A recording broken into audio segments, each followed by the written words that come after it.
خواتین و حضرات، اس وقت جب ہم یہ پروگرام کر رہے ہیں، اسرائیل کا حملہ شدت اختیار کرتا جا رہا ہے۔ ایران پر اس وقت اسرائیل کی ایئر فورس اٹیک کر رہی ہے۔ 20-30 کے قریب اس وقت ان کے جنگی طیارے اس اٹیک میں حصہ لے رہے ہیں، اور ایران اپنے میزائل سسٹم کے تحت اپنا دفاع کر رہا ہے۔ اور ہم یہ بھی جانتے ہیں کہ اسرائیل اس وقت صرف ایران پہ حملہ نہیں کر رہا، جو بھوک سے بلکتے ہوئے تڑپتے ہوئے فلسطینی امداد یا کھانا جمع کرنے کے لیے اس مقام پہ پہنچتے ہیں جہاں پہ سامان بانٹا جا رہا ہوتا ہے، تو پھر اسرائیلی چھپ کر ان کے اوپر گولیاں برساتے ہیں۔ آج بھی 50 سے زائد فلسطینیوں کو شہید کیا گیا، کل بھی کیا گیا۔ ہر روز 50-100 فلسطینی شہید ہو رہے ہیں، 60,000 سے زائد فلسطینی شہید ہو چکے ہیں۔ اسرائیل کا اس وقت ظلم جاری ہے۔ اور آج ایک بات مولانا فضل الرحمان صاحب نے کہی، جس کی میں یقیناً تائید کروں گا۔ وہ کہتے ہیں کہ ایران اسرائیل کو جواب دے رہا ہے تو ہاتھ روکے جاتے ہیں، پاکستان بھارت کو جواب دیتا ہے تو ہاتھ روکے جاتے ہیں، مسلمانوں کا قتل عام کیا جا رہا ہے تو کسی کے ہاتھ نہیں روکے جاتے۔ اور یہ بھی فضل الرحمان صاحب نے کہا کہ ہمیں کھل کر ایران کی اب سپورٹ کرنی چاہیے۔ لیکن ہم یہ بھی جانتے ہیں کہ پاکستان کہ فیلڈ مارشل صاحب نے ملاقات کی ڈونلڈ ٹرمپ سے، بہت امپورٹنٹ ملاقات تھی، بہت اچھا اس کا ایک بعد میں رسپانس بھی آ رہا ہے، لوگ اس پہ اچھا فیڈ بیک بھی دے رہے ہیں یقیناً۔ لیکن ایٹ دی سیم ٹائم جب ڈونلڈ ٹرمپ نے ملاقات کے بعد میڈیا سے گفتگو کی تو جو سٹیٹمنٹ انہوں نے دی وہ میرے خیال سے بہت سارے کویسچن مارکس اٹھاتی ہے۔ ان کی سٹیٹمنٹ میں تھا، وہ کہتے ہیں کہ ہمارے فیلڈ مارشل صاحب جنرل عاصم منیر صاحب بہت سمارٹ ہیں، اور میں اگری کرتا ہوں، ہر پاکستانی ان سے اگری کرتا ہے۔ لیکن اس جملے کے فوراً بعد جب وہ یہ کہتے ہیں کہ نریندر مودی بھی بہت سمارٹ ہیں، تو پھر ہر پاکستانی یہ سوچنے پر مجبور ہو جاتا ہے کہ ڈونلڈ ٹرمپ بھی اپنے آپ کو بہت زیادہ سمارٹ سمجھ رہے ہیں۔ لیکن اس انفارمیشن اور ٹیکنالوجی کے دور میں اب ہر کوئی سب کچھ سمجھنے لگ گیا ہے، کامن سینس بڑھ رہی ہے، اور 2+2 کرنا لوگ سیکھ جاتے ہیں، اور اس کے بعد اس رزلٹ پہ پہنچتے ہیں۔ جو رزلٹ میں نے آپ کو گزشتہ روز پروگرام میں دیا تھا کہ چاہے وہ نیتن یاہو ہو، چاہے وہ ڈونلڈ ٹرمپ ہو، چاہے وہ نریندر سنگھ مودی ہو، تینوں ایک ہی ٹیم کا حصہ ہیں جو مشرق وسطیٰ مڈل ایسٹ کا ایک نیا نقشہ لے کر آئے ہیں اور نیا نقشہ بنانا چاہتے ہیں۔ میں آپ کو بتانا چاہوں گا کہ اس کا ایک ثبوت ہمیں آج نیتن یاہو صاحب نے بھی دے دیا ہے۔ انہوں نے اپنے بیان میں یہ کہا ہے کہ جو ڈرونز ایران بھیج رہا ہے اسرائیل پہ حملہ کرنے کے لیے، امریکی فائٹر پائلٹس ان کو گرانے میں ہماری مدد کر رہے ہیں، امریکہ کے فائٹر جہاز اس میں استعمال ہو رہے ہیں۔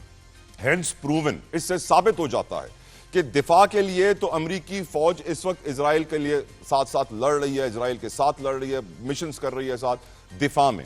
اب انتظار کیا جا رہا ہے کہ اٹیک میں کب امریکن ملٹری شامل ہوگی، کیونکہ جب امریکن ملٹری اگر اٹیک میں شامل ہو گئی ایران کے، تو ہم جانتے ہیں کہ آج بھی چینی صدر شی جن پینگ نے رشین پریزیڈنٹ ولادیمیر پوٹن سے ٹیلی فون پر رابطہ کیا ہے اور یہی سچویشن ڈسکس کی ہے۔ آج بھی ہم جانتے ہیں کہ قطر کے ولی عہد تمیم صاحب نے بھی جرمن چانسلر سے فون پر رابطہ کیا ہے، اسی ایشو پہ بات کی ہے۔ لیکن میں یہ سوچنے پر مجبور ہوا کہ امریکہ، جو کہ اس وقت جو رپورٹس آ رہی ہیں اس کے مطابق 51,000 سے زائد کی فوج مڈل ایسٹ میں رکھے ہوئے ہے، ڈپیوٹ کیے ہوئے ہے، اور مسلمان ملکوں میں ہی کیے ہوئے۔ میں آپ کو بتانا چاہوں گا سعودی عرب میں اس وقت 2,000 سے زائد امریکی فوجی موجود ہیں، اردن جارڈن میں 3,000، مصر میں 6,000، کویت میں 10,000، قطر میں 10,000، متحدہ عرب امارات میں 5,000، بحرین میں 4,700، عراق میں 2,500، شام میں 900، ترکیہ میں 1,700۔ نہ صرف یہ، اگر میں آپ کو بتاؤں کہ متحدہ عرب امارات میں امریکن ایئر فورس 1 کی 380th ایئر ایکسپیڈیشنری ونگ موجود ہے، جس میں 10 اسکواڈرنز آف ایئر کرافٹس ہیں، یعنی 200 سے زائد جہاز ہیں۔ ڈرونز کا بڑا ایک ہیڈ کوارٹر UAE کے اندر ان کی ایئر بیس پہ موجود ہے، جہاں سے ریکانیسنس، انٹیلیجنس، کامبیٹ سپورٹ آپریشنز اور ڈرونز کو بھی آپریٹ کیا جاتا ہے۔ اس کے علاوہ ہم یہ بھی جانتے ہیں قطر کے اندر 100 سے زائد ایئر کرافٹ جنگی طیارے امریکہ کے موجود ہیں، اور بیسز قطر کی استعمال ہو رہی ہیں، اردن کی بیسز استعمال ہو رہی ہیں، عراق کے اندر 2 بیسز استعمال کر رہے ہیں امریکہ، کویت کے اندر کئی بیسز استعمال کی جا رہی ہیں، بحرین کے اندر امریکی نیوی کا بیڑا موجود ہے، 5th flat central command US naval forces. یقیناً اس سے واضح ہو جاتا ہے کہ امریکہ نے اس وقت اپنا نیٹ ورک بچھایا ہوا ہے، نیتن یاہو کا وہ پارٹنر بنا ہوا ہے، مودی اس کے کہنے پہ فالس فلیگ آپریشن کر رہا ہے تاکہ پاکستان پہ جنگی دباؤ رہے۔ ایٹمی طاقت سارے مسلمان ملکوں میں صرف پاکستان کے پاس ہے، اور ایسے میں ہم یہ جانتے ہیں کہ ہم سب کا ایک قومی فریضہ ہے، ہم سب کا دل اسرائیل کے ظلم کے اوپر تڑپ رہا ہے، فلسطینیوں کو دیکھ کے رو رہا ہے۔ ایران جو اس وقت جنگ لڑ رہا ہے ہمارے پڑوس میں، اس کے اثرات پاکستان پہ آ رہے ہیں۔ بلوچستان میں اس وقت پیٹرول 350-400 روپے لیٹر بک رہا ہے، شدید قلت وہاں پیدا ہو گئی ہے، چھٹا روز ہے پیٹرول کی قلت کا۔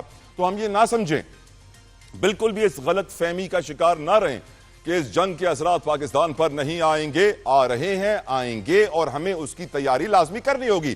گفتگو کا آغاز کریں گے، اپنے پینلسٹ کو ویلکم کرنا چاہوں گا میں وداؤٹ اینی فردر ڈیلے۔ میں علی بخاری صاحب کا بڑا بہت advocate Ali Bukhari from P T I میں جوائن کر چکے ہیں، سینیٹر ناصر بٹ صاحب from P M L N. Senator صاحب thank you so very much for your time. ہمیں جوائن کر چکے ہیں رضا ہارون صاحب from Pakistan Peoples Party. Thank you Raza Haroon صاحب آپ کے وقت کے لیے۔ ڈاکٹر عادل فاروق صاحب ڈیفینس اینالسٹ ہیں، بہت شکریہ ڈاکٹر صاحب آپ کے وقت کے لیے، اور سارے مہمانوں کو السلام علیکم۔ فاروق عادل صاحب، میں آپ سے گفتگو کا آغاز کرنا چاہوں گا، آپ سینئر ڈیفینس اینالسٹ بھی ہیں، صورتحال کا جائزہ بھی لے رہے ہیں۔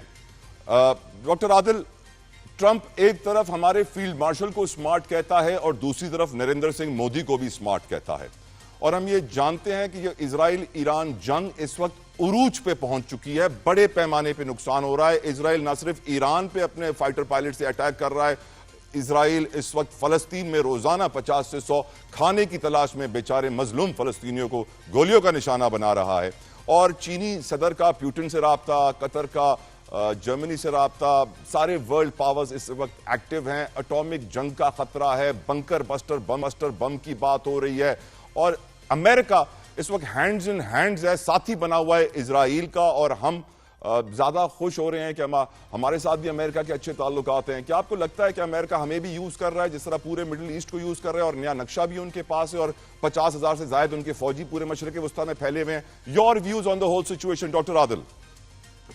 شکریہ برادر۔ دیکھیے، ممکن ہے کہ ڈونلڈ ٹرمپ کی ایسی کوئی خواہش ہو، لیکن صرف اتنا نہیں ہے کہ کوئی خواہش استعمال کرنا چاہے اور آپ استعمال ہو جائیں۔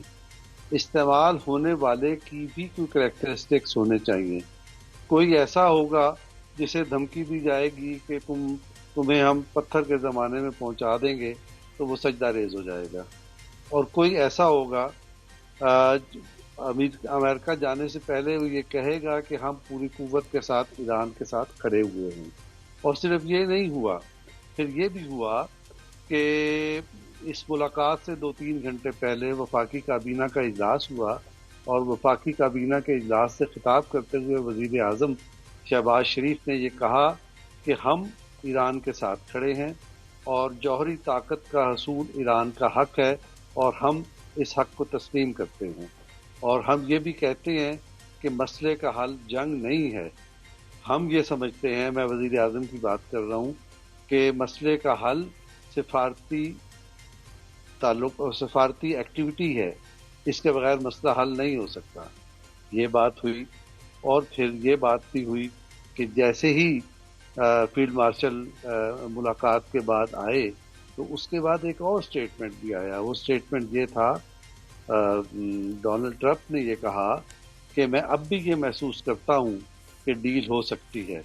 اور پھر اس کے ساتھ ایک اور خبر بھی آئی، وہ یہ کہ جمعے کو برسلز میں 4 یورپی ملکوں کے وزرائے خارجہ ایران کے وزیر خارجہ سے ملاقات کریں گے، اور اس پر معاملات کو آگے ہوں گے۔ تو میں یہ سمجھتا ہوں کہ یہ جو ایک ڈیڈ لاک تھا وہ ٹوٹا ہے، اور معاملات امن کی طرف آگے بڑھ رہے ہیں، اور میں یقین رکھتا ہوں کہ اس میں پاکستان کا کردار بھی شامل ہے۔